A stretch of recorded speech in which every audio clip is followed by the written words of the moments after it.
ওই মায়ের দোয়া নিয়ে চলিও শেরপুরের যুবকেরা। কিন্তু তোমরা তো পারো না, একটা ফোনের জন্য বারবার যায় যায় মায়ের আঘাত দাও। একটা বাইক কেনার জন্য তোমার বাবার মনের মধ্যে গিয়ে আঘাত দাও রে বাপ। মনে রাখবি যেদিন আব্বা আম্মা দুনিয়া থেকে বিদায় নিয়ে চলে যাবে, ওদিন চোখের পানি ফালে কান্নাও আব্বা আম্মা আসবে না।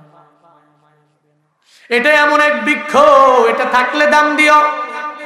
এই ময়দানে যেই মানুষগুলোর মাও নাই বাবাও নাই, বাড়ির মধ্যে যাওয়ার পরে দেখবা এদের মতো এতিম এই দুনিয়ার মধ্যে আর কেউ নাই। একটা মুরব্বীও দেখবা মায়ের কথা মনে পড়লে চোখের পানি ফালায়া ফালায়া কান্দে। ওই আমার ছেলে আছে, আমার মেয়ে আছে, আমার নাতি আছে রে, কিন্তু আমার মায়ে যে আপন ছিল আমার, ওই মায়ের মতো আপন আমি দুনিয়ার কোথাও গেল পাই না। দুনিয়াতে মা চলে গেলে মা পাবি না। এই মায়ের থেকে একটু দোয়া নিয়ে নিয়ে নিয়ে বান্দা তুমি আগায়া যাও।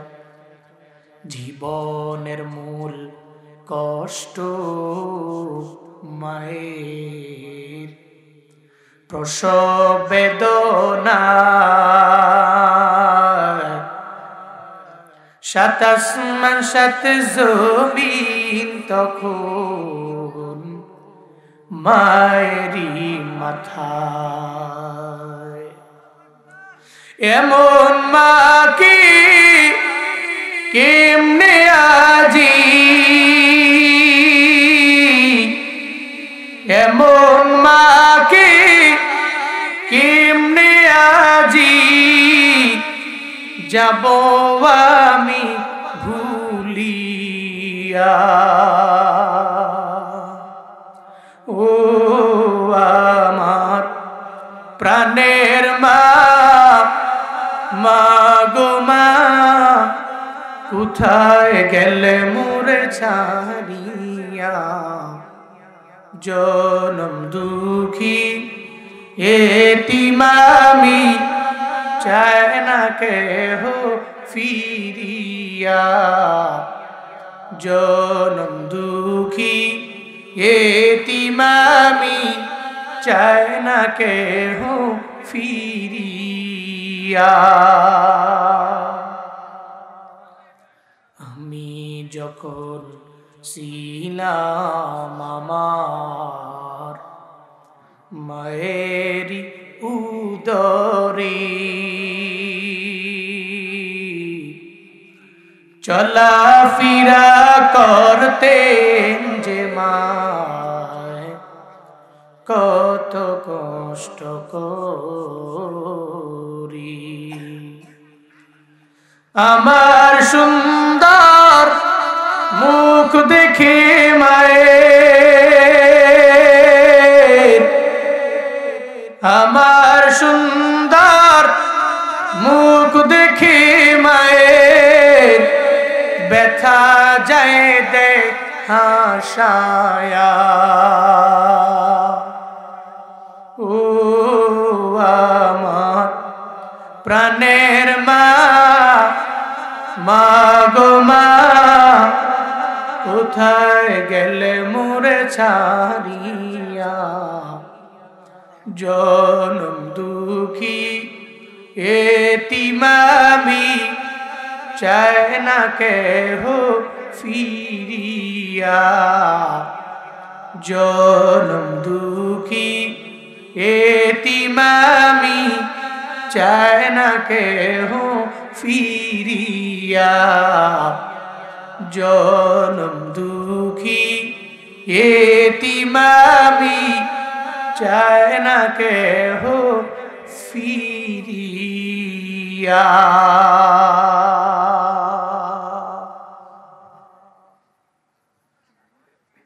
মা দুনিয়া থেকে বিদায় নিয়ে চলে গেলে কবরের পাশে দাঁড়ায় দাঁড়ায় ছেলেটা যায় কানবে। তখন বুঝবারে বাপ, তোমার বউ তোমার আপন না, মায়ে তোমার আপন ছিল। কিন্তু যুবকেরা বুঝে না, 25 বছর যে মায়ের আদর ছাড়া চলতে পারে না, কেন যেন হঠাৎ করে ঘরের মধ্যে একটা রমণী আসার পরে আর মায়েরে ভাল লাগে না, মায়েরে পাত্তাও দেয় না। থাকে শেরপুর শহরের মধ্যে, জামালপুর শহরের মধ্যে, না হয় ঢাকার মধ্যে থাকে। হঠাৎ এটা বাড়ির মধ্যে আসলো। রাতের বেলা মায়ের সাথে মোলাকাত করতে পারে নাই, মাও কথা বলতে পারেন নাই। রাতের বেলা বিবি তো একটা আছে, কানের মধ্যে কান পড়া দিয়া দেয়। ও স্বামী আমার, আপনার মা সকাল বেলা আমার একটা ধমক দেয়, দুপুরে একটা ধমক দেয়, রাতে একটা আমার ধমক দেয়। ওই মা আপনার ভালো চায় না, আমাদের ভালো চায় না। আপনার মা আপনার ভালো চায় না। কপাল পোড়া বিবি কান পড়া দিয়া দিল। ফজরের নামাজের পরে মায় ঠান্ডার পানি দিয়ে সুন্দর করে পিঠা পুলি বানায় আমায় বারবার ডাক দেয়, ও ছেলে আয় আয়, তোর জন্য আমি পিঠা পুলি বানায় রাখছি, একটু খায়া এরপরে তুই আবার ঘুমাইতে যেতে পারবা। সন্তানটা তো বিবির কথা রাতের বেলা শুনিয়া মায়ের ডাকের মধ্যে বিন্দু মাত্র পরিমাণ সাড়াও দেয় না। দুপুরেও মা ডাকে, মা রে মা বলে ডাকে না। রাতের বেলা মা ডাক দেয়, এরপরও কেন যেন মুখটা ভইরা আম্মা বলে ডাক দেয় না। মার আর বুঝতে বাকি নাই সন্তান কেন যেন আমি মায়ের প্রতি ক্রোধান্বিত হয়ে গেল, অভিমান করলো। রাত যখন গভীর হয়ে যায়, সঙ্গে ঘুমিয়ে আছে তোমার বাবা, চোখের পানি ফালায়া ফালায়া ফালায়া কান্না করে। স্বামী জিজ্ঞাসা করে, বিবি আমার, কেন তুমি চোখের পানি ফালায়া কান্না করো? তোমার মনের মধ্যে কি বেদনা আমি সহ্য করতে পারবো না, আমারে বলো, আমি সব পূরণ করে দিব। তুমি কান্না করতে পারো না, সঙ্গে সঙ্গে তোমার মা হয় বাবারে জানায়া দেয়, দুনিয়ার কোনো কিছু পাওয়ার জন্য আমি চোখের পানি ফালায়া ফালায়া কান্না করি না। কারণ ও স্বামী আমার, দুনিয়াতে আসার সময় আমি মা যে সন্তানের জন্য বালতি বড় রক্ত জড়াইলাম, দুনিয়াতে আসার আগেও 10টি মাস গর্ভের মধ্যে নিলাম। দুনিয়াতে আসার পরে আমি মা 2টি বছরই সন্তানটারে দুগ্ধপান করাইলাম, কিন্তু সন্তানটা কেন যেন ঢাকা থেকে আসার পরে আমি মায়ের মা বলে ডাক দেয় না। আমি মা কি তার কাছে টাকা চেয়েছি, বাড়ি চেয়েছি, কি গাড়ি চেয়েছি? আমি মা তো তার দরবারে কিচ্ছু চাই না। সে যদি আমি মায়ের একটা আম্মা বইলা মুখটা বইলা ডাক দেয়, তাহলে আমি মায়ের কাছে জীবনের সবচেয়ে বড় পাওয়ার মধ্যে একটা বড় পাওয়া আমার হয়ে যাও। ও শেরপুরের যুবক, ও দড়িপাড়ার যুবকেরা, জীবনে চলার পথে ওই মায়ের যদি আম্মা বইনা মুখটা বইনা ডাক দাও, তোমার মা টাকা চায় না, বাড়ি চায় না, গাড়ি চায় না, কিচ্ছু চায় না, বরং তোমার মায়ের তোমার থেকে একটা মা ডাক শুনবার চায়। একটু মায়ের যদি মা বলে ডাক দিয়া দোয়া নাও, জীবনটা অনেক পরিমাণে বান্দা তোমার জন্য ধন্য হয়ে যাও। জান্নাতের মালিক কে? জুড়ে বলেন না কে? জান্নাতের মালিক যে রব, আল্লাহ বলবে, এই আমি তো তোর গার্ডিয়ান, আমি তো তোর অভিভাবক, আমি তো তোর মাওলা হয়ে গেছি, যা, জান্নাত তো আমার বানানো, তোর মতো একজন ব্যক্তির মাফফিরা জান্নাতে ঢুকায় দিলে আমার বিন্দু মাত্র পরিমাণ লস হবে না, যা, জান্নাতটা তোর জন্য রেডি, তোরে আমি জান্নাতে ঢুকায় দিলাম। পারমিশন নেওয়া লাগবে? অনুমতি নেওয়া লাগবে? কোনো প্রয়োজন আছে? কারণ জান্নাতের মালিক কে? দুনিয়ার কোনো আলেম, কোন পীর কেউ আছে? স্বৈরাচারীর জামানায় তো এমন ছিল, তারা তো বলতে পারতো যে কে জান্নাতি আর কে জাহান্নামী। একজন আলেম তো বইলাই দিছিল এক জালেমকে, আপনি জান্নাতি মানুষ, এই পৃথিবীতে আপনার মতো জান্নাতি মানুষ হতেই পারে না। তো মনে হয় জান্নাতের মালিকের বাপ দাদায়, অথচ এতটুকু জানার কথা, জান্নাতের মালিক পৃথিবীর কোনো ব্যক্তি নয়। জান্নাতের মালিক কে? কারে মাফ কইরা জান্নাতে ঢুকাবে এটা আল্লাহ জানে, কারে মাফ করবে না এটা আল্লাহর ইচ্ছা। ফায়াগফিরু লিমান ইয়াশা ওয়া ইউআযযিবু মান ইয়াশা, আল্লাহ যারে মন চায় তারে মাফ কইরা দেয়, যারে মন চায় না আল্লাহ তার আযাবে গ্রেফতার করে। ইন্নাল্লাহা আলা কুল্লি শাইইন কাদির, নিশ্চয়ই আল্লাহ সমস্ত কিছুর উপরে ক্ষমতা রাখেন। ঠিক কিনা? এই জন্য আমরা ওই রবের গুণকীর্তন করবো। রাজি আছি তো ইনশাআল্লাহ? আল্লাহ তৌফিক দান করেন। ঠান্ডা কি বেশি না কম? হ্যাঁ আছে, ঠান্ডা আছে, ঠান্ডা ভালো আছে। ঠান্ডার ভিতর দিয়ে আপনারা বসে আছেন, আমি বুঝতেছি। একটু আগে আমার উপরে পানি পড়ছে, আমি চেয়ার বাম দিয়ে নিয়ে আসছি, কিন্তু আপনার উপরে পড়লে তো আপনি এই ঠান্ডার মধ্যে বৈশা শুনছেন। এই জন্য আপনাদের স্যাক্রিফাইসটা অনেক বেশি, আপনারা এই মাহফিলের জন্য ত্যাগ করেন অনেক বেশি। এই জন্য আমি কৃতজ্ঞ। একটু বৈশেন, দোয়া দিয়া বাড়ি যায়। আমাকে বলা হয়েছে আব্বা আম্মার হক। পৃথিবীতে পিতামাতা, আব্বা আম্মা, আল্লাহ রাসূলের পরে সবচেয়ে বড় দামি। ঠিক কিনা? আল্লাহ, রাসূল, আব্বা আম্মা, এর দামি। এদেরকে অনুসরণ করে, ইতোয়াত করে, আনুগত্য করে অগ্রগামী হলে ফায়দা আছে। যেমন একজন ব্যক্তি আমল করতে করতে করতে করতে কপালের মধ্যে কালো দাগ পর্যন্ত চলে আসছে, কিন্তু তার আব্বা আম্মা তার প্রতি রাজি না। একটু বলেন তো, আল্লাহ কি তার প্রতি রাজি?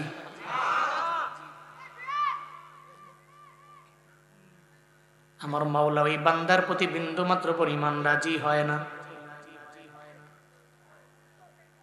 যার প্রতি মা বাবা রাজি না, তার প্রতি আমার আল্লাহও রাজি না। রিজার রব্বি রিজাল ওয়ালিদাইন ওয়া সাখাতুর রব্বি ফি সাখাতিল ওয়ালিদাইন। মায়ান নবী বলেন, আব্বা আম্মা রাজি তো আল্লাহ রাজি, আব্বা আম্মা রাজি না এর মানে আল্লাহ রাজি না।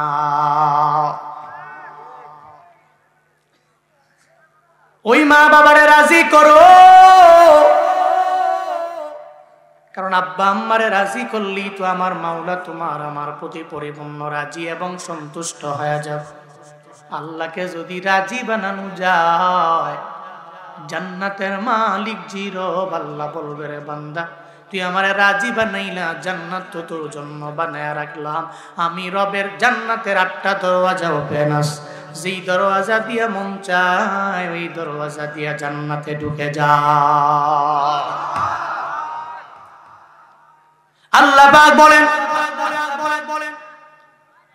সূরাতুল লুকমানের 14 নম্বর আয়াতের মধ্যে আল্লাহ পাক রব্বুল আলামিন জানায়া দেয়, وَوَصَّيْنَا الْإِنسَانَ بِوَالِدَيْهِ حَمَلَتْهُ أُمُّهُ وَهْنًا عَلَى وَهْنٍ وَفِصَالُهُ فِي عَامَيْنِ। আল্লাহ পাক রব্বুল আলামিন বলেন, ওয়াসাইনা, হে আমার বান্দারা, আমি আল্লাহ ওসিয়ত করলাম। কার কাছে ওসিয়ত করলাম? দুনিয়ার সমস্ত মানুষ আছে, যেই মানুষগুলোরে আমি আল্লাহ বড় মায়া করে বানাইলাম। দুনিয়ার সব মানুষের প্রতি আমি আল্লাহ বড় মায়া করে ওসিয়ত করে বান্দারে জানায়া দিলাম, জীবনেও কোনোদিন আব্বা আম্মার সাথে কোনো অন্যায় আচরণ করা যাবে না, খারাপ ব্যবহার করা যাবে না। ওসিয়তটা তো আল্লাহ চাইলে নবীর মাধ্যমে করতে পারতেন, আমার আল্লাহ তা করেন নাই। আল্লাহ পাক নিজেই ওসিয়ত করে বান্দারে জানায় দিলেন, বান্দা তুমি মা বাবার খেদমত করো, বা এদের সাথে অন্যায় আচরণ করা যাবে না। আল্লাহ তো জানে ওই রবের শুকর আদায় করে যদি কোনো বান্দা মা বাবার শুকর আদায় করে আগায় যায়, মা বাবার থেকে সন্তুষ্টি নিয়ে আল্লাহকে সন্তুষ্টি কইরা কবরে যেতে পারলে বান্দাকে মাফ কইরা আল্লাহ জান্নাতে ঢুকাইয়া দিতে পারবে। এই জন্য আল্লাহ পাক বলেন, আমি আল্লাহ সরাসরি তোর মালিক। ও আমার বান্দারা, দুনিয়াতে তোমার মা বাবা তোমার ওসিলা। তুমি চলার পথে মা বাবার খেদমত কেন করবা, এদের সাথে ভালো আচরণ কেন করবা? আল্লাহ পাক জানায়া দেয়, তোমার মায় হামালাতুহু উম্মুহু ওয়াহনান আলা ওয়াহন, যেই পরিমাণ কষ্টের পর কষ্ট করে আমার আপনার মায়ের গর্ভের মধ্যে নিয়েছে, একটু বলেন না ওই পরিমাণ কষ্ট আমার আপনার জন্য অন্য কেউ করেছে? মায়ে যেই পরিমাণ কষ্ট করে অন্য কেউ এত পরিমাণে কষ্ট করে না। গর্ভের মধ্যে নিয়ে মায়ের কষ্ট সুন্দর করে মা ডান কাত থেকে বাম কাতেও হতে পারে না, বাম কাত থেকে ডান কাতেও হতে পারে না। সকাল বেলা খেতে পারে নাই, দুপুরেও পারে নাই, রাতের বেলা খানার প্লেটটা নিয়ে যখন আপনি আমি বসে গেল, পেটের মধ্যে তো আমি আছি, মায়ে বসে যাওয়ার পরে মায়ের পেটের মধ্যে একটা জুড়ে লাথি মেরে দিলাম। কপাল পোড়া সন্তান তো বুঝে না, কারণ মায়ের পেটে আছে, বুঝ শক্তি তো ভিতরের মধ্যে নাই। একটা পর্যায়ে মায়ের পেটের মধ্যে জুড়ে জুড়ে ধাম ধাম করে লাথি মেরে দেওয়ার পর সুন্দর করে মা খেতে পারে না, চোখের পানি ফেলে ফেলে মায় যায় বারান্দায় বৈশা বৈশা কান্না করে। শাশুড়ি আম্মা যায় জিজ্ঞাসা করে, ও বৌমা, কেন তুমি সকাল বেলাও খেলা না, দুপুর বেলাও খেলা না, কেন রাতের বেলা এমন একটা হালাত কেন তোমার হয়ে গেল? খানার প্লেটের মধ্যে বৈশা 2-3 লোকমা দিয়া কেন তুমি বারান্দার মধ্যে গিয়া গুনগুনায় কান্দ? আমার আপনার মায় আমার ব্যাপারে বলে না, কারণ সন্তানের জন্য এই স্যাক্রিফাইস মায় করতে পারে কি পারে না? মা আমার আপনার জন্য এই পরিমাণ স্যাক্রিফাইস করতে পারে। গর্ভের মধ্যে নিয়ে 10টি মাস যেই মা গর্ভের মধ্যে নিয়ে নিল, দুনিয়াতে আসার সময় বালতি বড়া রক্ত তো মা আমার আপনার জন্য জড়াইল। আবার দুনিয়াতে আসার পরেও মা 2টি বছর দুগ্ধ পান কি করার নাই? করাইছে। এই জন্যই তো সাহাবী নবীর কাছে গিয়া বলে, পয়গম্বর, মান্না হাক্কু বিহুসনি সাহাবাতি, দুনিয়ার মধ্যে আমার কাছে সবার চাইতে বেশি ভালো ব্যবহার পাওয়ার অধিক হকদার কে আপনি বলেন না? নবী 1 নম্বরে বললেন ক্বালা উম্মুকা, 1 নম্বরে তোমার মা। সাহাবী আবার বললেন ক্বালা সুম্মা মান, নবী আমার বললেন ক্বালা উম্মুকা, এরপরে তোমার মা। এরপরেও সাহাবী আবার বললেন ক্বালা সুম্মা মান, এরপর কে? আবার নবী বললেন ক্বালা উম্মুকা। 3 নম্বরেও বললেন নবী মায়ের কথা। এরপরে আবার বলে ক্বালা সুম্মা মান, এরপর কে? নবী বললেন ক্বালা আবুকা, এরপরে তোমার বাবা। এরপরে আবার বলার পরে আমার নবী জানায়া দিলেন ক্বালা আদনাকা আদনাকা, তোমার 3বার আম্মার কথা বললেন, 1বার বাবার কথা বললেন। বন্দারে, কেন 3বার মায়ের কথা আমার মায়ার নবী কেন বললেন? মায়ার নবী জানায়া দিয়েছে 3টা কষ্ট যেই পরিমাণে মার পোহাতে হয়, এত পরিমাণে কষ্টটা বাবাও সন্তানের জন্য করে না রে বাবা। এত পরিমাণে কষ্ট এই যে গর্ভের মধ্যে নিয়ে 10টি মাস মা যে সন্তানের গর্ভের মধ্যে নিয়ে নিল, ওটা বাবাই সন্তানের জন্য করে না। দুনিয়াতে আসার সময় বালতি বড় রক্ত যে মা ঝরায়, বাবা ঝরায় না। এই জন্য 2 নাম্বারই কষ্টের কারণে আমার মায়ার নবী 2 নম্বরে মায়ের ব্যাপারে বললেন। 3 নম্বরে আবার মায়ের ব্যাপারে নবী কেন বললেন? 3 নম্বরে দুনিয়াতে আসার পরে 2টি বছর যে মা সন্তানের দুগ্ধ পান করায়, এটা বোঝানোর জন্য 3 নম্বরে আমার মায়ার নবী মায়ের কথা বললেন। এর মানে হলো কি, মায়ের কদর অনেক বেশি, বাবার কদর কি নাই? কথা বলে নাকি? শুধু খালি মায়ের কদরই আছে, বাবার কদর নাই। তোমার আব্বা আম্মা তোমার কাছে বড় আপন, বড় দামি। আব্বার কথা কেন বলা হয় না? সন্তান তো আব্বারে ডরায়, আব্বারে ভয় পায়, আব্বার সাথে খারাপ আচরণ করে না। যত জারি যত ধমক সব ঘরের মধ্যে গিয়া মায়েরে দেয়, ঠিক কিনা? এই জন্য আল্লাহ পাক বলেন, আমি আল্লাহ ওসিয়ত করেছি, ও আমার বান্দারা, চলার পথে মা বাবার খেদমত করো, মা বাবার সাথে ভালো ব্যবহার করো। সৎ ব্যবহার করলে ফায়দা হবে তোমার, তোমার জন্যই তো ফায়দা। আল্লাহ পাক রব্বুল আলামিন এজন্য ওসিয়ত করে অন্য আয়াতে সূরা ইসরার মধ্যে আল্লাহ জানায়া দেয়, ওয়া কাদা রাব্বুকা আল্লা তা'বুদু ইল্লা ইয়্যাহু ওয়া বিল ওয়ালিদাইনি ইহসানা। ওই জায়গায় আল্লাহ বলেন, আদেশ দিলাম আপনার উম্মতের এক নম্বরে ইবাদত আল্লাহর করবে, আল্লাহকে সারা দুনিয়ার কোনো মানুষের ইবাদত চলবে না। আর দুই নম্বরে খেদমত করবে মা বাবার। এক নম্বরে ইবাদত চলবে আল্লাহ, দুই নম্বরে খেদমত চলবে মা বাবা। ইবাদত কার? খেদমত। সবাই সবাই ইবাদত কার? খেদমত। ফায়দা তো আছে, আপনি করলেন, আব্বা আমার খেদমত করলেন, এদের থেকে দোয়া নিয়ে গেলেন, ফায়দাটা কি? ফায়দা হলো মায়ান নবী জানায়া দিলেন, দুনিয়াতে তিন ব্যক্তির দোয়া আল্লাহ খালি ফিরায় না। ثلاث دعوات مستجابات لا شك فيهن دعوة المظلوم ودعوة الوالدين لولده ودعوة المسافر। মায়ান নবী বলেন, তিন ব্যক্তির দোয়া করতে দেরি আমার মাওলার দরবারে যাইতে দেরি হয় না। সুবহানাল্লাহ পড়বেন না? কয় ব্যক্তি? কয় শ্রেণীর ব্যক্তি? তিন ব্যক্তি দোয়া করলে আল্লাহ ফিরায় না। এক নম্বরে মাজলুমের দোয়া আল্লাহ ফিরায় না। এই যে 16 বছরের স্বৈরাচার চলে গেল, তার নামও কেউ নেয় না। নাম নিতে গেলেও মানুষ ভয়ের মধ্যে থাকে, আবার নাম নিলেও 3 বার সেফ ফালায়। কেন নিতে চায় না? মাজলুমের চোখের পানি আর বদদুয়া আল্লাহ ফিরায় না, ঠিক কিনা? কত বড় তাহাজ্জুদ গুজার হয়েছে,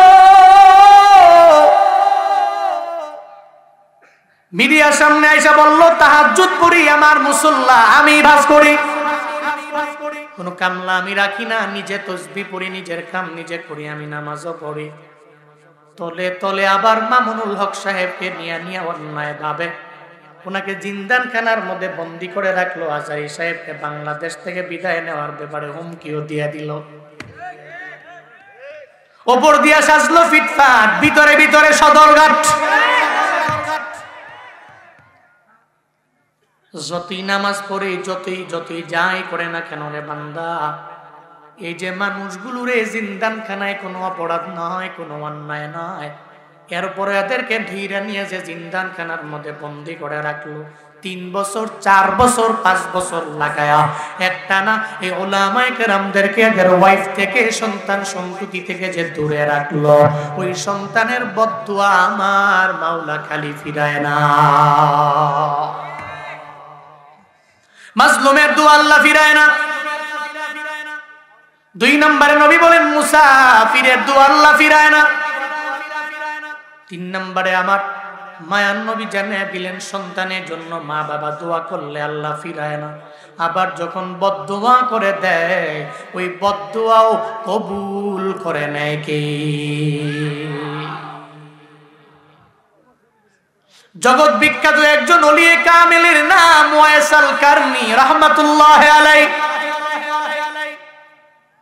ইয়ামেনের কর্ন অঞ্চলের ওয়াইস আল কারনি এত বড় একজন ওলিয়ে কামেল, এত পরিমাণে দামি হয়ে গেলেন, সম্মানিত হয়ে গেলেন। দুনিয়ার কোন মানুষের দ্বারা নয়, বরং মায়ের দুয়ায় আল্লাহ পাক তারে কামিয়াবি ওলি বানায়া দিয়েছে। কর্ন অঞ্চলে বসবাস করে, জঙ্গলের মধ্যে মা, ওই মাকে নিয়ে কোন রকম জিন্দেগি চালায়। দিনের বেলা উটের রাখালগিরি করে কোন রকম জিন্দেগি চালায়। এমন একটা হালাতে একদিন আমার মায়ার নবীর ইষ্ট অন্তরের মধ্যে জেগে গেল, প্রেম জেগে গেল। চিন্তা ভাবনা করলো, আমি ইয়ামান থেকে, কর্ণ অঞ্চল থেকে মদিনায় আমার নবীর সাথে মোলাকাতে আমার চলে যাওয়া লাগবে। মায়ের দরবারে যায়। মায়ের দরবারে গিয়া যখন পারমিশন নেওয়ার জন্য মায়ের দরবারে বলতে লাগলো, মা আমারে বিদায় দাও। ওই যাবি রে ওয়াইস, ওই মায়ার নবীর মোলাকাতে আমি মদিনার মধ্যে চলে যাব। যেতে পারবি না, কারণ আমি মাকে রাইখা যদি চইলা যাও আমি মারে দেখার মতো কেউ থাকবে না। আমার এই দুনিয়াতে কোনো স্বামীও নাই। ও সন্তান আমার, এই দুনিয়াতে আমার দেখাশোনা করার মতো তুমি ছেলে ছাড়া আমার কোনো ছেলে নাই, আমার কোনো মেয়েও নাই। ওয়াইস তুমি যদি মদিনায় যাও আমি মারে কে দেইকা দেইকা রাখবে, কেউ রে আমি পাবো না। আমি মায়ের ওসিও তুমি মদিনায় যাও না। মা ওসিয়ত করলো মদিনায় যাও না।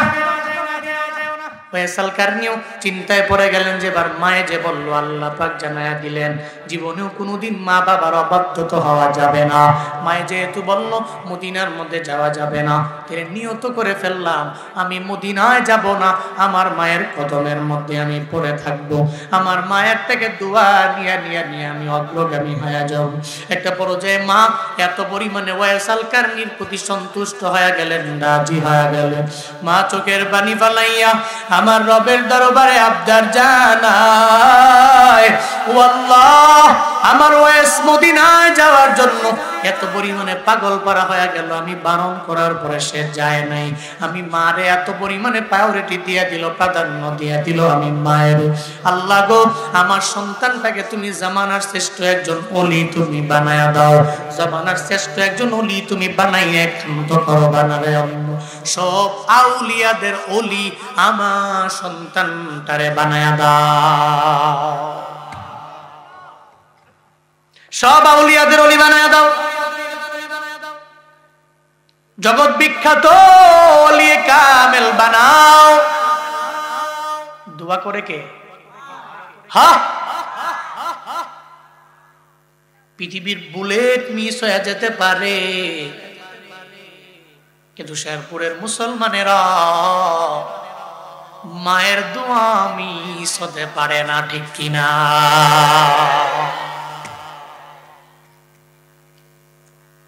মায়ের দোয়া করে দিল, কবুল করে নিল আল্লাহ।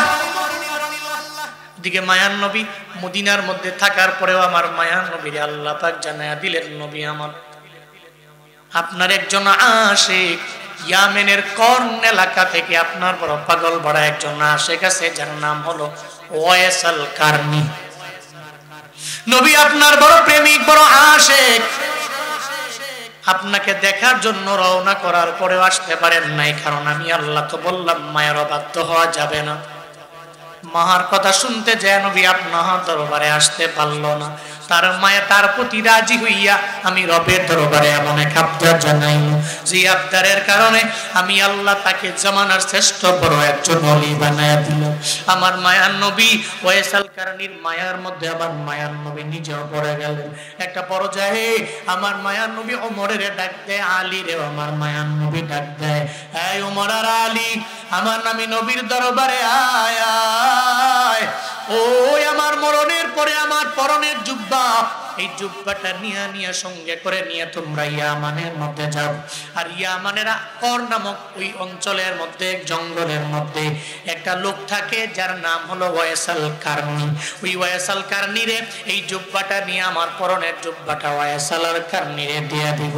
মায়ার নবী বললেন, এবার ওমর আর আলী আমার মায়ার নবীরে জানায়া দেয়, ও পয়গম্বর আপনি ওয়াইসাল কারনিরে আপনি যে বললেন আমরা কেমনে চিনবো, আমরা তো দেখলাম না, তার চেহারা কেমন এই ব্যাপারে বিন্দু মাত্র পরিমাণ আমাদের ধারণা নাই। চেহারা যার চিনি না তারে কেমনে চিন্না, আপনার মরণের পরে জুব্বাটা আমরা দিয়ে দিব নবী, আপনি বলেন না। আমার মায়ার নবী জানায়া দেয়, ও ওমর আলী শুনে নাও, আমার ওয়াইসের হাত এমন হবে, আমার ওয়াইসের পাটা এমন হবে, চেহারাটা এমন হবে, চক্ষুগুলো এমন হয়ে যাবে, আমার ওয়াইসের কান এমন হবে, আমার ওয়াইসের পুরো বডির স্ট্রাকচারটা গঠন প্রণালীটা এমন ভাবে হয়ে যাবে। নবী এক এক করে যখন এই ঘটনাগুলো বর্ণনা করে দিয়ে আমার মায়ার নবী জানায়া দেয়, ওমর আর আলী তো বড় অবাক হয়ে গেলেন।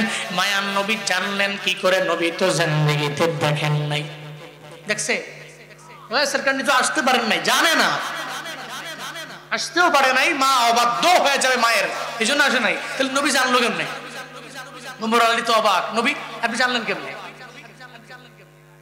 নবী কয়, ওয়াইসাল কারনির সাথে আমার ফেস টু ফেস লাইভে মোলাকাত না হলেও স্বপ্ন যুগে আল্লাহ পাক ওয়াইস আল কারনিকে বহুবার আমার সাথে মুলাকাত করায় দিয়েছে। সুবহানাল্লাহ, আরো জোরে পড়বেন না?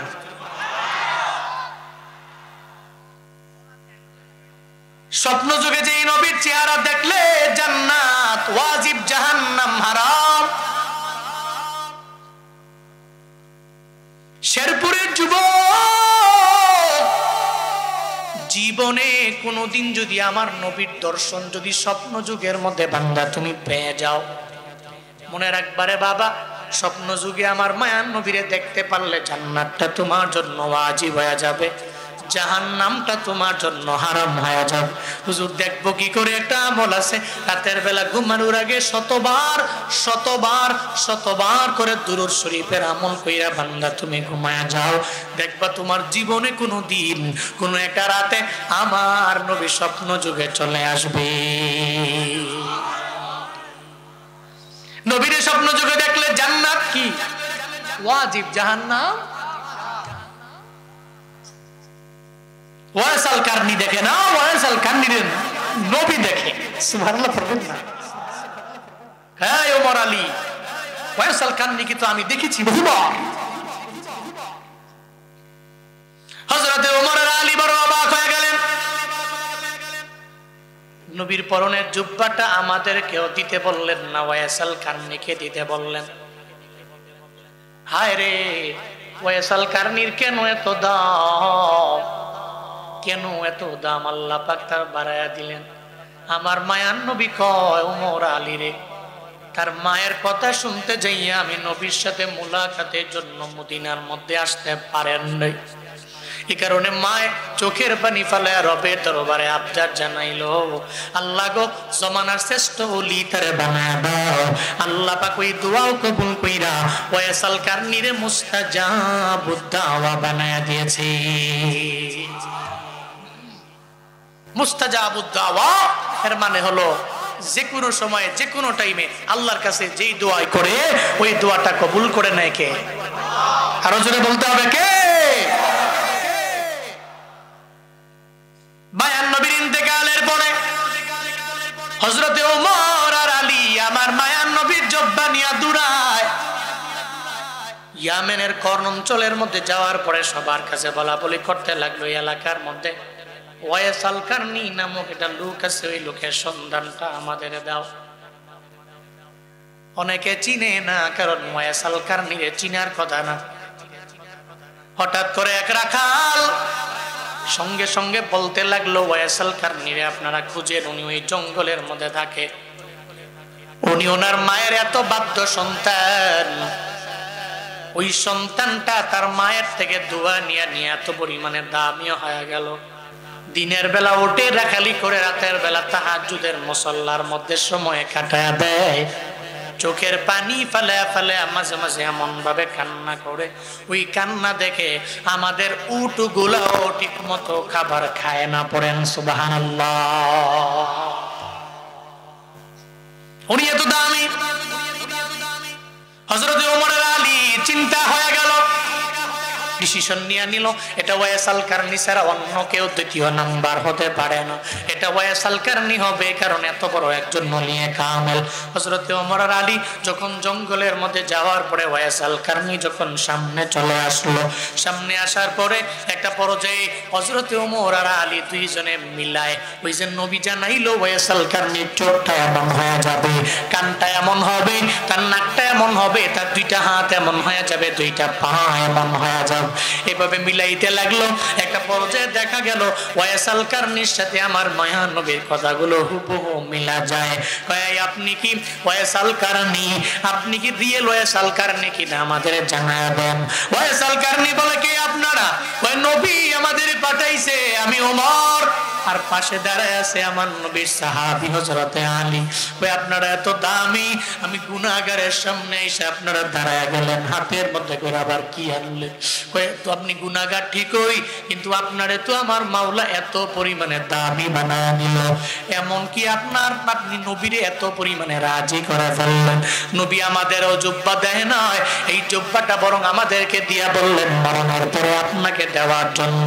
ওই জুব্বাটা নিয়ে আপনার দরবারে হাজির হয়ে গেলাম। ওয়াইসাল কারণী এই জুব্বাটা ধরেন, আপনারে আমরা দিয়া দিলাম। ওয়াইসাল কারণী বলে, আপনারা মনে হয় রং নাম্বার ডায়াল করলেন, আমি সেই ওয়াইসাল কারণী না। এত দামি আমি হতে পারি নাই যে এত দাম আমার আবার মায়ার নবীর পরনের জুব্বাটা পর্যন্ত আমার জন্য পাঠায় দিবে।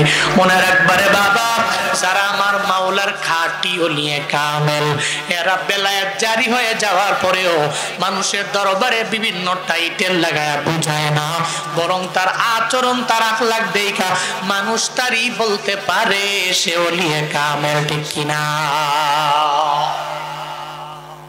খালি টাইটেল অনেকগুলা লাগাইলেই উনি অনেক বড় ওলি, টাইটেল না থাকলে ওলি না, বিষয়টা এমন না তো। অনেক বড় লকব আছে, অনেকগুলো লকব আছে, অনেকগুলা উপাধি আছে, এই কারণে উনি অনেক বড় পীর, অনেক বড় বুজুর্গ, অনেক বড় ওলি এমনটা নয়। বরং হক্কানি পীর যারা, নিজেদেরকে দেখবেন হক্কানি পীরেরা বেশি জাহির করতে চায় না, বরং এরা আল্লাহর সাথে সম্পর্ক লাগায়। কার সাথে? সবাই বলতে হবে কার সাথে? আউলিয়ারা কারে উকবা ইখতিয়ার, জাহেলারা কারে দুনিয়া ইখতিয়ার। আল্লাহর ওলিরা যারা সত্যিকারের আমার রবের প্রিয় বান্দা, জীবনেও কোনোদিন এরা এমন হয় না যে আমার লকবের মাধ্যমে আমি মানুষের দরবারে আমার নিজেকে প্রকাশ করে ফেলবো, এমন করে না। বরং আমলের লাইনে আমার মাওলা দরবারে অগ্রগামী হয়ে যায়। ওয়াইসাল কারণী বলে, আপনারা মনে হয় ভুল ওয়াইস করণীর কাছে আসলেন, আমি সেই ওয়াইসাল কারণী না। কয় না গো, এই ওলিয়ে কামেল ওয়াইসাল কারণী নিজেকে আর গোপন রাখার প্রয়োজন নাই। আমার মায়ার নবী জেনে গেছে আপনার হাত কেমন হবে, আপনার পা কেমন হবে, আপনার চোখ কেমন হবে, আপনার মুখটা কেমন হবে, আপনার মাথা কেমন হবে, সব আমার নবী জানে। আমাদের বইলা গেল নিজের আর গোপন রাখার দরকার নাই, আপনি রবের দরবারে অনেক প্রিয় হয়ে গেছেন, বলেন সুবহানাল্লাহ। ওয়াইসাল কারণী চিন্তায় পড়ে গেলেন, আরে আল্লাহর সাথে আমার সম্পর্ক নবীও জেনে গেল, ওমরও জানলো, আলীও জানলো। হ্যাঁ, কেমন বুজুর্গ ব্যক্তি, রবের প্রতি কি পরিমাণ ইয়াকিন, কি ঈমান, কি বিশ্বাস এদের। আল্লাহর কাছে কয়, আল্লাহ তুমি জানায় দিছো তোমার বন্ধুরে, তোমার বন্ধুরেও জানায় দিছো, তোমার বন্ধু ওমরও জানায় দিছে, আলীও জানায় দিছে। জুব্বাটা নবীর পরনের জুব্বা, মুবারক। সুবহানাল্লাহ পড়বেন না? সুবহানাল্লাহ পড়বেন না? নবীর গায়ের মুবারকের জুব্বা মুবারক, কি দামি। যে নবীর শরীর মুবারকই মেশকের ঘ্রাণ, ওই জুব্বাটা তাইলে যেই মেশকের ঘ্রাণ কিন্তু শরীর মুবারকে থাকে, ওই জুব্বার দাম কত পরিমাণে বেশি কল্পনা করা যায়? কল্পনা করা যায় না, কি দামি সেই জুব্বা। ওয়াইসাল কারণীকে দিয়ে দিলেন, বললেন ধরেন এই জুব্বাটা আপনি পড়েন। ওয়াইসাল কারণী জুব্বাটা পইরা দৌড়ে রওনা হয়ে গেল, জঙ্গলের ভিতরে মুসল্লার মধ্যে বসে গেল। মুসল্লার মধ্যে নামাজের তাহাজ্জুদের বিভিন্ন সময় দেখবেন সিজদার মধ্যে পইরা পইরা বান্দারা চোখের পানি ফেলায় কান্দে। মনে রাখবেন শেরপুরের মুসলমান, নামাজের সিজদে আমার মাওলা বান্দার যতটুকু কাছে চলে আসে, অন্য কোন কাজে, অন্য কোন ইবাদতে এত পরিমাণে আল্লাহ বান্দার কাছে আসে না, ঠিক কিনা? আল্লাহ কাছে চলে আসে।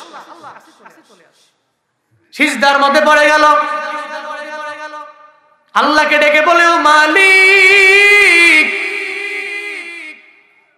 আমার আর তোমার সম্পর্ক তোমার বন্ধুরেও জানায়া দিলা, তোমার বন্ধু উমরেরও জানায়া দিল, উমরও জানলো, আলীও জানলো, এ কারণে আমার আর তোমার সম্পর্কটা সবাই জেনে যাবে।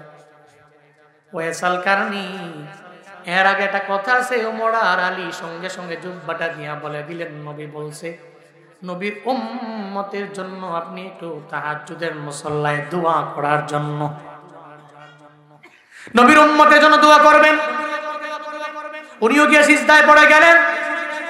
পরনের মধ্যে আমার মায়ার নবী জুব্বা মুবারক, এই জুব্বা মুবারকটা পইরা যখন সিজদার মধ্যে পড়ে গেল, আমার রবের দরবারে আবদার জানাইতে লাগলো, আল্লাহ গো তুমি ফাঁস করে দিলা আমার ব্যাপারে। এখন নবীও জানলো, নবীর সাহাবায়ে কেরামেরা জানলো, বিশ্ববাসীরা এদের মাধ্যমে জানতে পারবে আমি তোমার এত পরিমাণে কাছের হয়ে গেলাম। সবাই এক এক করে জেনে গেল। আল্লাহকে যেহেতু জানায়া দিলা, তাহলে আমি তোমার দরবারে আবদার জানাই। এই মুসল্লার মধ্যে আমি সিজদার মধ্যে পড়ে পড়ে তোমার দরবারে আবদার জানাই, আমার মায়ার নবীর যত উম্মত আসবে তুমি শতভাগ উম্মতের তুমি মাফ করে দাও। আমি সিজদার মধ্যে উম্মতের জন্য পরিপূর্ণ মাফ চেয়ে নিলাম। একটা পর্যায়ে আল্লাহ পাক ওই বান্দা সিজদার মধ্যে এসে যায়। আল্লাহ পাক বলে, হে আমার পাগল ও আমার আশিক, দুনিয়ার মধ্যে এমন কিছু বান্দা আছে যারা মা বাবার খেদমত করে না, অন্যায় করে, নামাজও পড়ে না, রোজাও রাখে না, আমলও করে না। তাহলে শতভাগ তোমার কথা শোনার পরে আমি কেমনে মাফ করব? আমি তো সবাইরে চাইলেই মাফ করে দিতে পারি না। এবার কয় তাইলে মাফ না করতেই হবে, করতেই হবে, করতেই হবে। একটা পর্যায়ে আল্লাহ কয় না, শতভাগ কোনোভাবেই উম্মতের মাফ করা যাবে না।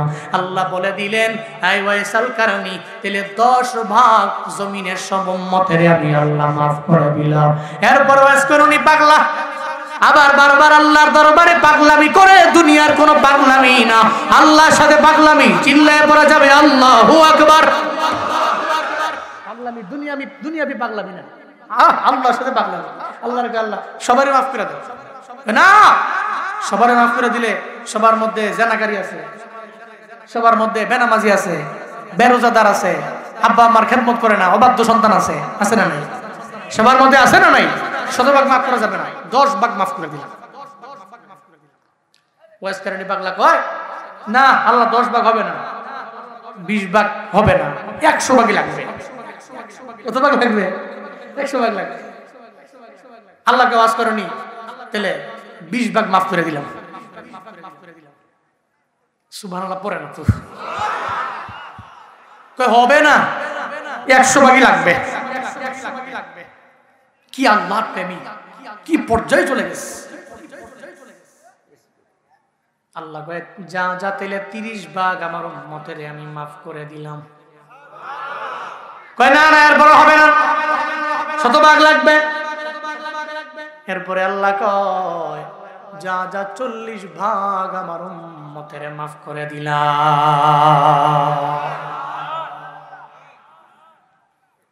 এরপরেও পাগলায় কয় হবে না। ওয়াইসাল কারণী বলে, ও মালিক, শতভাগ এই জমিনের সব উম্মতের মাফ করে দাও। এই কথা যখন বলে সিজদার মধ্যে, যখন ওয়াইসাল কারণী আমার আল্লাহর খাঁটি একজন প্রেমিক বান্দা যখন সিজদার মধ্যে পড়ে পড়ে আবদার জানে, ওদিকে হযরতে ওমর আর আলী, ওয়াইসাল কারণী তো গেল, তার সাথে আর কোনো মোলাকাতি করতে পারলাম না, সাক্ষাৎ করতে পারলাম না। হযরত ওমর আর আলী দৌড়ে যায়, যখন সিজদার মধ্যে ডাক দেয়, এই ওয়াইসাল কারণী তোমার সাথে কথা বাকি আছে, একটু আসো না। এটা বলতে দেরি, সঙ্গে সঙ্গে মনে হয় মনোযোগটাও নষ্ট হয়ে গেল, আমার আল্লাহর সাথে কথা বলাটা ওয়াইসাল কারণীর বন্ধ হয়ে গেল। সালাম ফিরাইয়া সঙ্গে সঙ্গে ওমর আর আলী দুইজন নবীর সাহাবাদের জানায়া দেয়, এই নবীর সাহাবায়ে কেরাম, তো আপনারা আমারে কেন ডাকলেন?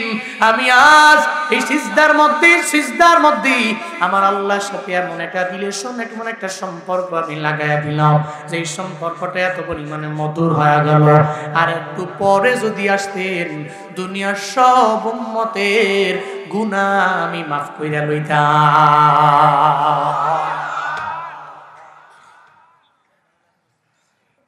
কেন এত দামি হয়ে গেল? কেন? মায়ের দোয়া। সুবহানাল্লাহ পড়ে না, আরো জোরে পড়বেন না সুবহানাল্লাহ। ওই মায়ের দোয়া নিয়ে চলিও শেরপুরের যুবকেরা, কিন্তু তোমরা তো পারো না, একটা ফোনের জন্য বারবার যায় মায়ের আঘাত দাও। একটা বাইক কেনার জন্য তোমার বাবার মনের মধ্যে গিয়ে আঘাত দাও রে বাপ। মনে রাখবি যেদিন আব্বা আম্মা দুনিয়া থেকে বিদায় নিয়ে চলে যাবে, ওদিন চোখের পানি ফালা কান্না আব্বা আম্মায় আসবে না। এটা এমন এক বৃক্ষ, এটা থাকলে দাম দিও। এই ময়দানে যেই মানুষগুলোর মাও নাই বাবাও নাই, বাড়ির মধ্যে যাওয়ার পরে দেখবা এদের মতো এতিম এই দুনিয়ার মধ্যে আর কেউ নাই। একটা মুরব্বীও দেখবা মায়ের কথা মনে পড়লে চোখের পানি ফালায়া ফালায়া কান্দে। ওই আমার ছেলে আছে, আমার মেয়ে আছে, আমার নাতি আছে রে, কিন্তু আমার মায়ের যে আপন ছিল আমার, ওই মায়ের মতো আপন আমি দুনিয়ার কোথাও গেল পাই না। দুনিয়াতে মা চলে গেলে মা পাবি না। এই মায়ের থেকে একটু দোয়া নিয়ে নিয়ে নিয়ে বান্দা তুমি আগায়া যাও। জীবনের মূল কষ্ট মায়ের, প্রসব বেদনা, সাত আসমান সাত জমিন তখন মায়েরই মাথায়। এমন মা কি কেমনে আজি, এমন মা কি কেমনে আজি যাব আমি ভুলিয়া। ও আমার প্রাণের মা, মা গো মা, কোথায় গেলে মোরে ছাড়িয়া। জনম দুঃখী এতিম আমি, চায় না কেহ ফিরিয়া। জনম দুঃখী এতিম আমি, চায় না কেহ ফিরিয়া। আমি যখন ছিলাম আমার মায়েরি উদরে, চলাফেরা করতেন যে মায়, কত কষ্ট করি। আমার সুন্দর মুখ দেখে মায়ের, আমার সুন্দর মুখ দেখে মায়ের, ব্যথা যায় দে হাসায়া। ও আমার প্রাণের মা, মা গো মা, কোথায় গেলে মোরে ছাড়িয়া। জনম দুঃখী এতিম আমি, চায় না কেহ ফিরিয়া। জনম দুঃখী এতিম আমি, চায় না কেহ ফিরিয়া। জনম দুঃখী এতিম আমি, চায় না কেহ ফিরিয়া।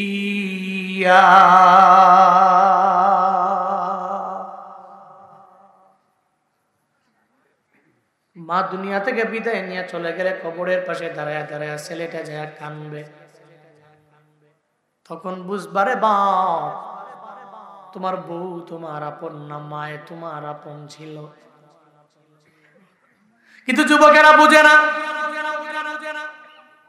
25 বছর যে মায়ের আদর ছাড়া চলতে পারে না, কেন যেন হঠাৎ করে ঘরের মধ্যে একটা রমণী আসার পরে আর মায়েরে ভাল লাগে না, মায়েরে পাত্তাও দেয় না। থাকে শেরপুর শহরের মধ্যে, জামালপুর শহরের মধ্যে, না হয় ঢাকার মধ্যে থাকে। হঠাৎ সেটা বাড়ির মধ্যে আসলো, রাতের বেলা মায়ের সাথে মোলাকাত করতে পারে নাই, মাও কথা বলতে পারেন নাই। রাতের বেলা বিবি তো একটা আছে, কানের মধ্যে কান পড়া দিয়া দেয়। ও স্বামী আমার, আপনার মা সকাল বেলা আমার একটা ধমক দেয়, দুপুরে একটা ধমক দেয়, রাতে একটা আমার ধমক দেয়। ওই মা আপনার ভালো চায় না, আমাদের ভালো চায় না। আপনার মা আপনার ভালো চায় না। কপাল পোড়া বিবি কান পড়া দিয়া দিল। ফজরের নামাজের পরে মায় ঠান্ডার পানি দিয়ে সুন্দর করে পিঠা পুলি বানায় মানে আমায় বারবার ডাক দেয়, ও ছেলে আয় আয়, তোর জন্য আমি পিঠা পুলি বানায় রাখছি, একটু খায়া এরপরে তুই আবার ঘুমাইতে যেতে পারবা। সন্তানটা তো বিবির কথা রাতের বেলা শুনিয়া মায়ের ডাকের মধ্যে বিন্দু মাত্র পরিমাণ সাড়াও দেয় না। দুপুরেও মা ডাকে, মা রে মা বলে ডাকে না। রাতের বেলা মা ডাক দেয়, এরপরও কেন যেন মুখটা ভইরা আম্মা বলে ডাক দেয় না।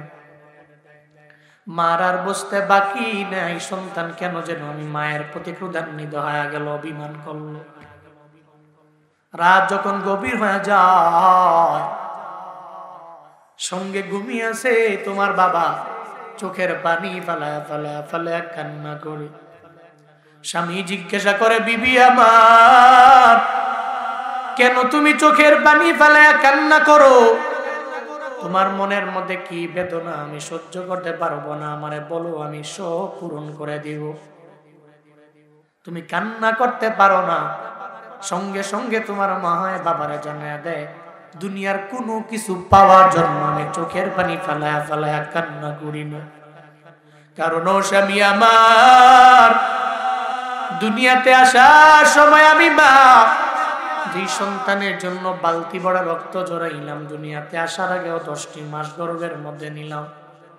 দুনিয়াতে আসার পরে আমি মা 2টি বছরই সন্তানটারে দুগ্ধপান করাইলাম, কিন্তু সন্তানটা কেন যেন ঢাকা থেকে আসার পরে আমি মায়ের মা বলে ডাক দেয় না। আমি মা কি তার কাছে টাকা চেয়েছি, বাড়ি চেয়েছি, কি গাড়ি চেয়েছি? আমি মা তো তার দরবারে কিচ্ছু চাই না।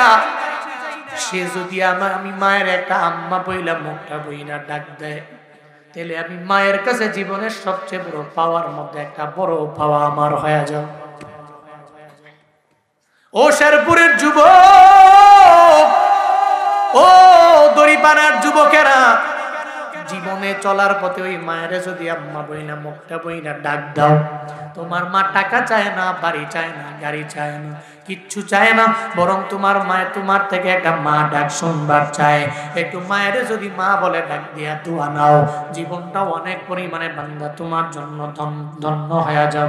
আব্দুল্লাহ ইবনে মাসউদ রাদিয়াল্লাহু আনহু আমার মায়ার নবীর দরবারে গেলেন, যে আমার নবীরে বলেন, মুসলিম শরীফের 85 নম্বর হাদিস আমার মায়ার নবী জানায়া দেয়। আব্দুল্লাহ ইবনে মাসউদ আমার মায়ার নবীর দরবারে যাওয়ার পরে আমার নবীরে বলতে লাগলেন, সালতু রাসূলুল্লাহি সাল্লাল্লাহু আলাইহি ওয়াসাল্লাম আইয়ুল আমালি আফজাল। আমি নবীকে প্রশ্ন করলাম, আইয়ুল আমালি আফজাল, কোন আমলটা আফজাল, অনেক দামি, অনেক উত্তম? নবীজি বললেন, ক্বালা সালাতু লিওয়াক্তিহা।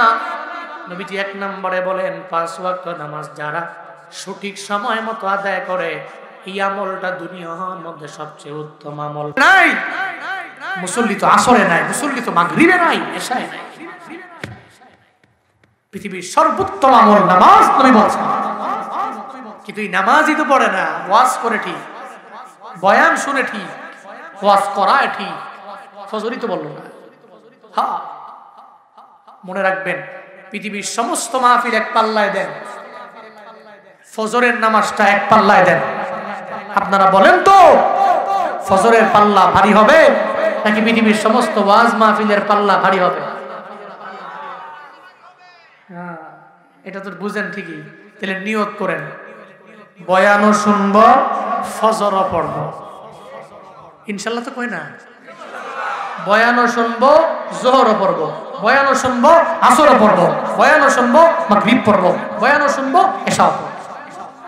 বলি ইনশাআল্লাহ, বলি ইনশাআল্লাহ। একটা মানুষ যদি বাড়িতে গিয়ে নামাজ ধরেন, খোদার কসম পশ্চিম দড়িপাড়ার যুব সমাজের এই মাহফিল সাকসেস এবং সফল। একটা মানুষ যদি নামাজি হয়, নামাজ ইম্পর্টেন্ট, গুরুত্বপূর্ণ। কেন পড়েন না? আপনার সাথে একটা হিন্দুর সাথে পার্থক্য তো নামাজ। এই এলাকায় হিন্দু আছে না নেই? এলাকায় নাই, পাশে আছে, শেরপুরে আছে, শেরপুর শহরে বহুত আছে। আপনারা যেই মুদি দোকান থেকে যে মাল কিনেন, ওই মুদি দোকানে কি হিন্দু যায় না?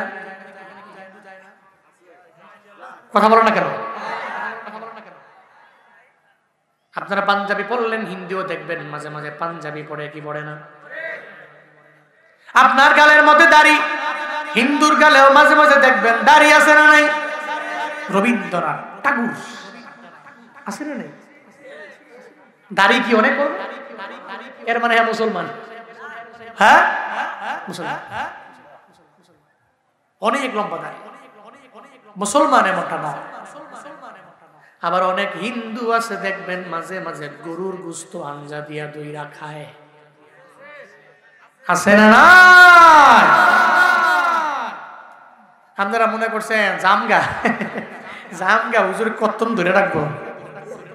হ্যাঁ, আপনারা কি যারা আছেন থাকবেন না যাবেন গা?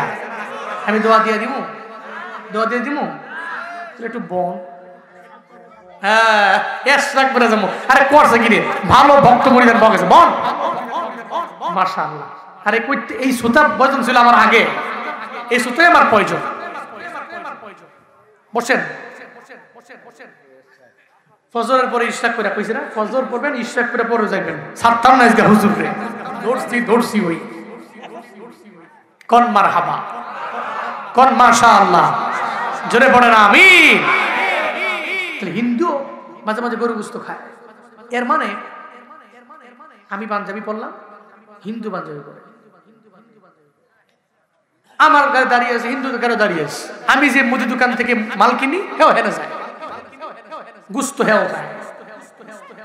আমার পাশের এলাকায় হিন্দু আছে অনেক। তো একদিন মাহফিলে বের হবো, বাজারে আসলাম। বাজারে আসার পরে এক হিন্দু আমার গাড়ি থামালো। আমি বললাম কি হয়েছে, গাড়ি থামাইছেন কেন? কই যান? মাহফিলে যাই। মাঝে মাঝে কি আম করে নেওয়া যায় না? কি কয় হিন্দু? মাঝে মাঝে কি আম করে নেওয়া যায় না? আমি না, আপনি অপবিত্র। কয় না, পোশাক পবিত্র আছে, বুঝে লাগছে কেন? আমি না, এই পবিত্র, হে পবিত্র না। তা আমি বললাম হঠাৎ করে আপনারা তো মাহফিলে যাওয়ার জন্য ইচ্ছে জাগলো কেন?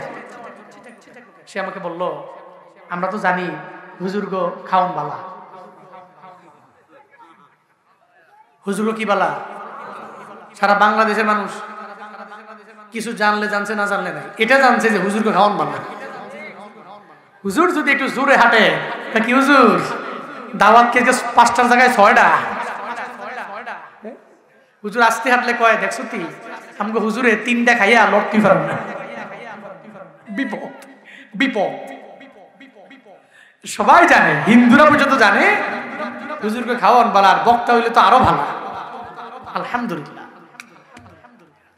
তো আমাকে বললো হুজুর, হুজুরকে খাওয়ান বালা। তা আমি বললাম উদ্দেশ্য কি? কয় আমাকে একটু নিয়ে যাবেন,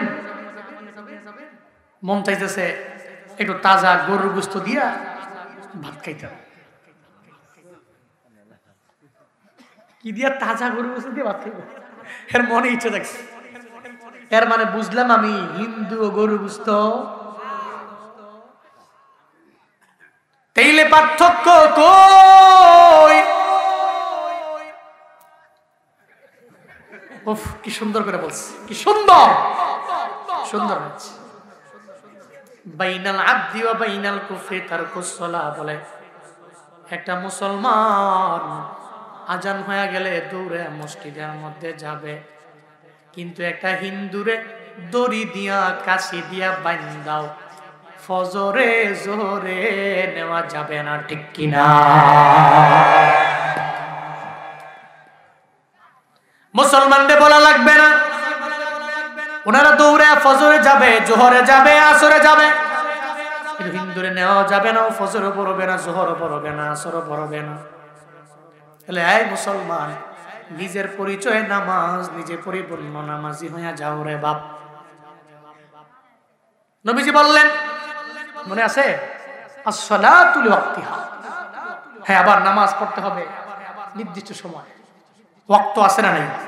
ওয়াক্ত আছে না নাই? আজকে মাহফিলে আমার মা বোনরা আছে, হ্যাঁ এবার ধরো মা বোনের, হ্যাঁ মা বোনদের মধ্যে এটা পাওয়া যায় বেশি। জোহরেরটা আসরেরটা নিয়ে মাগরিব লাগায় লাই, একখানো থুবাই লাই বুঝেন নাই, গুছায় লাই, মানে জোহরটা নিয়ে আসরটা নিয়ে মাগরিব, এটা হয়। ব্যস্ত তো, বেশি ব্যস্ত না, দুনিয়াবি কাজ আছে না, দান লইতে হয়, হাঁস মুরগি দিতে হয়, এরে আদার দিতে হয়, ওরে কি ব্যস্ত। জোহরটা নিয়ে আসরের সময় আল্লাহু আকবার, আসরেরটা নিয়ে আসরটা জোহরটা পড়ে আসরের সময় জোহর পড়ছে, পইরা এরপর কাম শুরু করছে, মাগরিবের সময় গিয়ে আসর পড়ছে। এরকম আছে না নাই? আমার মা বোনদের মাঝে এটা আছে। কিন্তু না, নামাজের জন্য নির্দিষ্ট টাইম আছে না নাই? কথা বলতে হবে, আছে না নাই? ইন্নাস সালাতা কানাত আলাল মুমিনিনা কিতাবাম মাওকুতা। আল্লাহ পাক রব্বুল আলামিন বলেন, নিশ্চয় নামাজ এমন একটা ইবাদত আমার মুমিন বান্দাদের উপরে অনির্দিষ্ট সময়ে আমি আল্লাহ বান্দার উপরে ফরজ করলাম না, বরং নির্দিষ্ট সময়ের ভিতরে 5 ওয়াক্ত নামাজ ফরজ করলাম। পড়েন সুবহানাল্লাহ। তাহলে বোঝা গেল আসসালাতু লিওয়াক্তিহা, এক নম্বরে পৃথিবীর সর্বোত্তম আমল হচ্ছে সময় মতো, ওয়াক্ত মতো 5 ওয়াক্ত নামাজ আদায় করা। আব্দুল্লাহ ইবনে মাসউদ বলেন, বানায়া বলতেছি না, মুসলিম শরীফের 85 নম্বর হাদিস। যুবকেরা, তোমাদের ব্রাউজার আছে, ব্রাউজার সার্চ করবা, ব্রাউজারে সার্চ করবা, এগুলো মাঝে মাঝে পড়বা, দেখবা। মুসলিম শরীফ, বুখারী শরীফ, এগুলো দেখবা, ওখানে বাংলা শো দেওয়া আছে। আরবি না পারলেও বাংলা পড়বা, তাফসীর পড়বা, ইবনে কাসীর পড়বা, মাআরিফুল কুরআন পড়বা, এগুলো দেখবা পিডিএফ আকারে ব্রাউজারে দেওয়া আছে। তোমরা তো নাটক দেখেই কুলাও না, যুবকরা তো সিনেমা দেখেই কুলায় না, এগুলো পড়ার সময় কই, এগুলো পড়ে। টিকটক না কইরা, টিকটক না দেখা, টিকটকে লাইকার আর ফলোয়ার কেমনে বাড়ানো যায় এই টিপস না খুঁজা ব্রাউজারে মাআরিফুল কুরআন পড়ো, মুসলিম পড়ো, বুখারী পড়ো, আবু দাউদ পড়ো, রবের সাথে সম্পর্কটা দৃঢ় হয়ে যাবে। ঠিক কি না? সম্পর্ক না। এরপর আব্দুল্লাহ ইবনে মাসউদ রাদিয়াল্লাহু আনহু বলেন, নবীজি এরপরে ক্বালা কুলতু সুম্মা আইয়ুন, অতঃপর কি, অতঃপর সুম্মা আইয়ুন আয় সুম্মা আইয়ুল আমাল আফজাল, এরপরে কোনটা? নবীজি বললেন ক্বালা বিররুল ওয়ালিদাইন, 2 নম্বরে পৃথিবীর সর্বোত্তম আমল হচ্ছে মা বাবার সাথে ভালো ব্যবহার করা। আমার কথা না নবীর কথা? সবাই বলতে হবে, আমার কথা না নবীর কথা? ওই আব্বা আম্মার সাথে ভালো ব্যবহার করা লাগবে। জীবনও কোনোদিন এদের থেকে বদদুয়া নিয়ে গেও না, বরং দোয়া নিয়ে আগে যাও। এদের থেকে দোয়া নিয়ে গাইলে আমার মাওলা তোমার দামও বাড়াইয়া দিবে, সম্মান বাড়াইয়া দিবে, ইজ্জত বাড়াইয়া দিবে। আল্লাহ পাক এবার বলেন, এই বান্দারা, আমি আল্লাহ ওসিয়ত করলাম তোমার আব্বা আম্মার সাথে তুমি ভালো আচরণ করবা। কেন? মায়ের সাথে করবা, কারণ মায়ের গর্ভের মধ্যে নিয়ে বড় করলেন। দুনিয়াতে আসার পরে ফিসলহু ফি আমাইন, দুনিয়াতে আসার পরে 2টা বছর তোমার মা তোমারে দুধ পান করাইলেন। এরপরে আল্লাহ পাক সূরা লোকমানের 14 নম্বর আয়াতের মধ্যে শেষ অংশের মধ্যে আল্লাহ জানায়া দেয়, আনিশকুরলি ওয়ালি ওয়ালিদাই ইলাইয়াল মাসির। জুড়ে বলেন আল্লাহু আকবার। আল্লাহ পাক বলেন, 1 নম্বরে আমি আল্লাহ সরাসরি তোমার মালিক, 1 নম্বরে আমি রবের শুকর বান্দা তুমি আদায় করে নাও, 1 নম্বরে আমি রবের কৃতজ্ঞ বান্দা হও, 1 নম্বরে আমি রবের শাকির বান্দাদের অন্তর্ভুক্ত তুমি হয়ে যাও। আপনারা একটু বলেন না, মায়ের গর্ভের মাধ্যমে দুনিয়াতে আসার যে একটা সুন্দর নিয়ম, এই নিয়ম করে দিয়েছেন কি? আল্লাহ যদি আমার প্রতি আপনার প্রতি রহম না করতেন তাহলে মায়ের গর্ভে 10টি মাস থাইকা এই দুনিয়াতে আসা সম্ভব হতো হতো হতো কারণ কত সন্তান আছে ভূমিষ্ঠে আসার সময় মারা যায়, ডেলিভারির সময় মারা যায় না, মারা যায়। এজন্য আল্লাহ পাক বলেন যে আমি আল্লাহ তোমার মায়ের মাধ্যমে দুনিয়াতে আসার সুন্দর একটা নিয়মের মাধ্যমে আমি আল্লাহ ব্যবস্থা করে দিলাম। তুমি চলার পথে ওই রবের ভুলে গেলে হবে না, ওই রবের শুকরগুজার বান্দা তোমার হয়ে যাওয়া লাগবে। 2 নম্বরে আল্লাহর পরে তুমি তোমার মা বাবার শুকর আদায় করে নাও, ইলাইয়াল মাসির। এরপরে আল্লাহ পাক বলেন বান্দা তোমার তো আমার দরবারে আসাই লাগবে। যদি আল্লাহর সাথে অন্যায় করো, কোনো ইবাদত না করো, তোমার আব্বা আম্মার সাথে যদি তুমি অন্যায় করো, অপরাধ যদি করো, ওই মা বাবার সাথে যদি দুর্ব্যবহার করো, খারাপ আচরণ করো, বান্দারে মনে রাখিও এটা এমন একটা ঘুরি দুনিয়ার মধ্যে আমি আল্লাহ ছেড়ে দিলাম। যখন শেষ হয়ে যাবে এই ঘুরি আমি আল্লাহ তো থামায়া দিতে পারবো, এই ঘুরি আমি আল্লাহ নিয়ে আসতে পারবো। কারণ এই ঘড়ির দড়ির মাথা একজনের কাছে চিল্লায়া বলো তার না।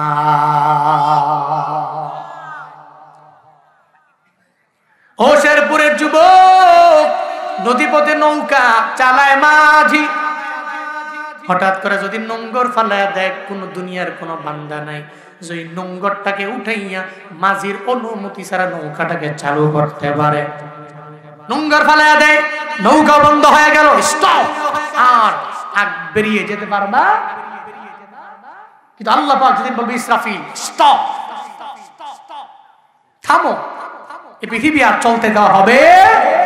আপনারা বলেন তো আল্লাহ যদি ইসরাফিলের মাধ্যমে সিংহায় ফুৎকারের মাধ্যমে এই পৃথিবীকে স্টপ করে, পৃথিবীর কোন শক্তি আছে এটাকে স্টপ করতে পারে?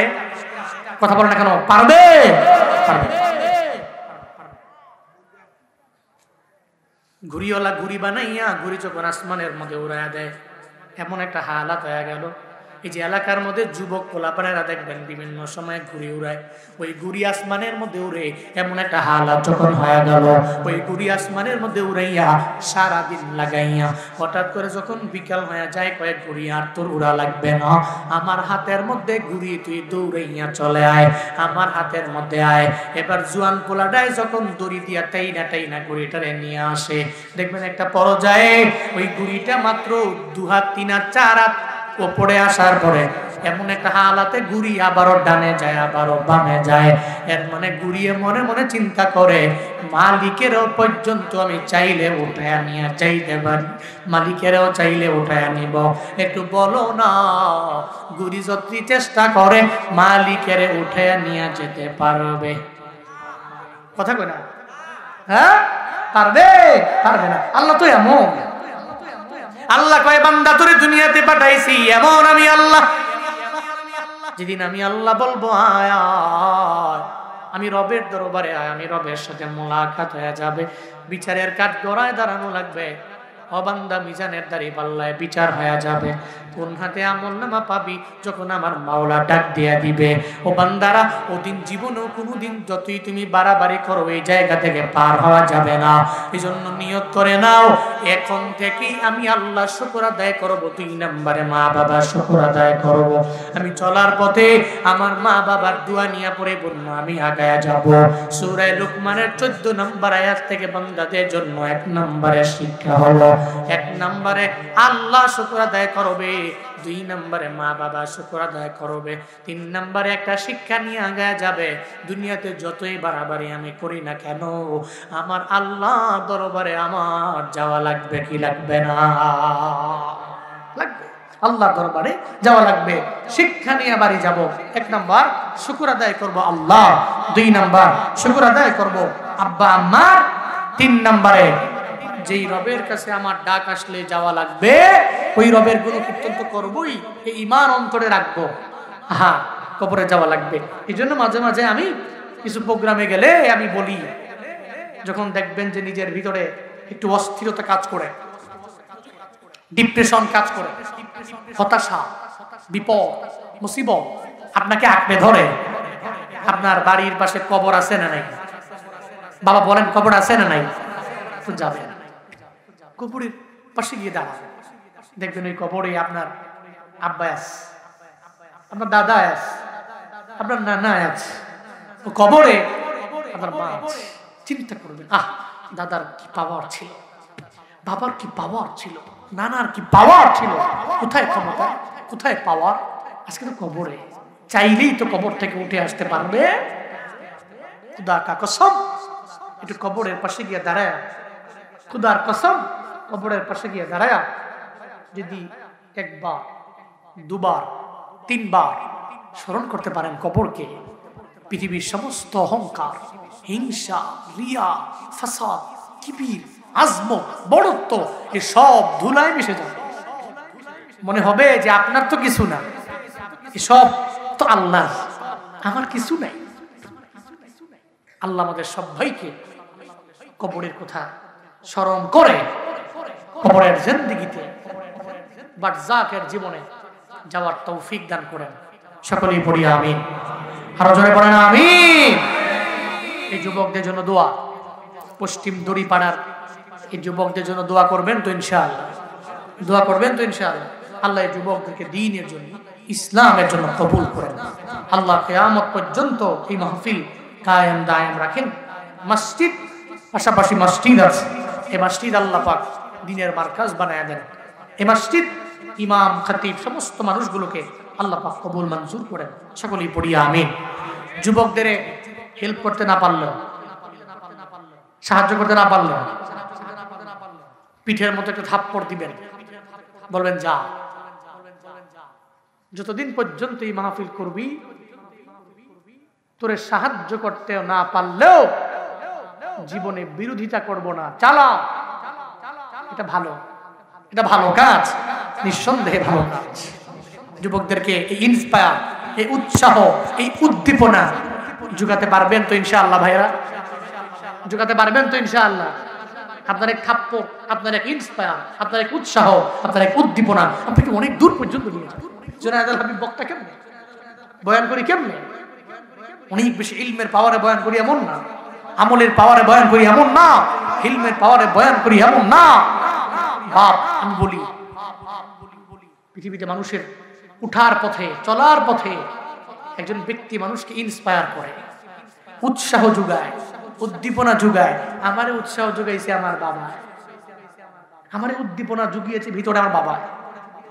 তিনজন পারলে তুমি কেন পারবে না? যাও, তিফলুল ইয়াউম মুস্তাকবিলুল ওয়াক্ত।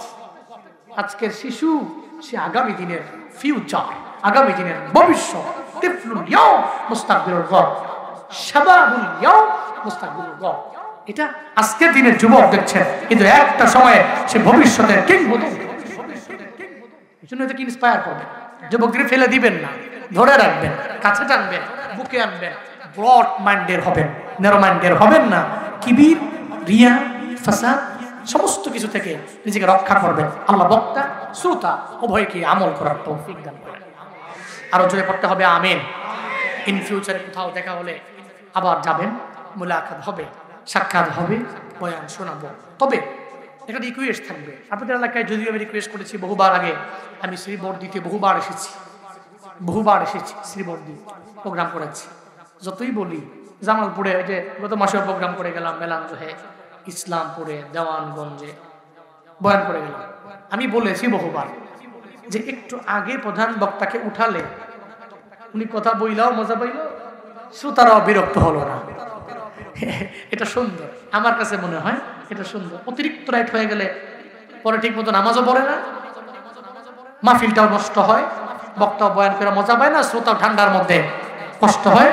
একটু শুই না পরে বাড়ি না গেলে, এই মানুষগুলো তো সব কোটিপতি না, এরা তো ফজরের নামাজের পরে কাজ তো করেও না, প্রত্যেকেই একজন কর্মী। এই জন্য এগুলো খেয়াল রেখে, এগুলো মাথায় রেখে এরপরে মাহফিলগুলো করবেন। এই একটা আবদার, একটা রিকোয়েস্ট করে আমি আমার সমস্ত কথাগুলোকে ইতি টেনে দোয়াতে যাব। এর আগে আমি আপনাদের কাছে দোয়া চাই। আপনারা দোয়া করবেন তো ইনশাআল্লাহ? দোয়া করবেন তো ইনশাআল্লাহ? আল্লাহ মৃত্যু পর্যন্ত এই লাইনে কবুল করেন, আল্লাহ সুস্থ রাখেন, সিহতে আফিয়াতের সাথে রাখেন, আল্লাহ কবুল করেন, বলেন আমিন।